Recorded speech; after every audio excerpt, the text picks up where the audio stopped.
আমাদের এডুকেশন নিয়ে যে রিলটা বানিয়েছেন আপনারা, এডুকেশনের রিলটা বানিয়েছেন, ওখানে কিন্তু দুজনই করেন। ওখানে কিন্তু আপনারা বলেছেন যে প্রাইমারি লেভেল থেকে আমরা কতগুলো কাজ করি। দেখেন, আমি একটা ঘটনা বলি, আমাদের পরিচিত একটা ফ্যামিলি। তো ওদের একটা ছেলে আছে, ছোটো ছিল, ওদের 12-13 বছর বয়স। এটা আমি আরও 5-6 বছর আগে বয়স 7-8 বছর বয়স ছিল।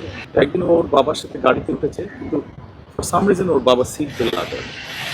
তো বলছে তুমি সিট বেল্ট লাগাও, বলে যে না অল্প শর্ট ডিস্টেন্স সিট বেল্ট লাগাবো। মানে তুমি সিট বেল্ট না লাগালে, টিচার বলেছে গাড়িতে উঠলে সিট বেল্ট লাগাবে, তুমি যদি সিট বেল্ট না লাগাও আমি নেমে যাবো গাড়ি। এটা দিয়ে আমি বোঝাতে চাচ্ছি যে এই যে সামাজিক মূল্যবোধ, এটা কিন্তু সামাজিক একটা মূল্যবোধ। এই জিনিসগুলো কিন্তু আমাদেরকে স্কুলে শেখাতে হবে, এবং সেই জন্যই কিন্তু আমরা প্রাইমারি এডুকেশনের উপরে জোর দিতে চাচ্ছি বেশি। জোরটা কি, not making building school buildings, আমরা স্কুল বিল্ডিং নতুন নতুন 3 তলা 4তলা 5তলা স্কুল বিল্ডিং বানানো, এটা আমাদের লক্ষ্য।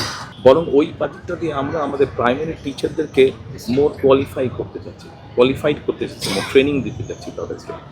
যেই ট্রেনিংটার মধ্যে একাডেমিক ট্রেনিং থাকবে, কিন্তু একই সাথে সামাজিক এবং ধর্মীয় যে মূল্যবোধগুলো আছে, এই জিনিসগুলো বাচ্চাদেরকে শেখাতে হবে। এই জিনিসগুলো শেখাবো। আপনি ঠিক সমস্যার কথা বললেন, এটা এখন সাইবার বুলিং হচ্ছে, তারপরে আপনার অ্যাসিডের ঘটনা যেটা আপনি বলেছেন।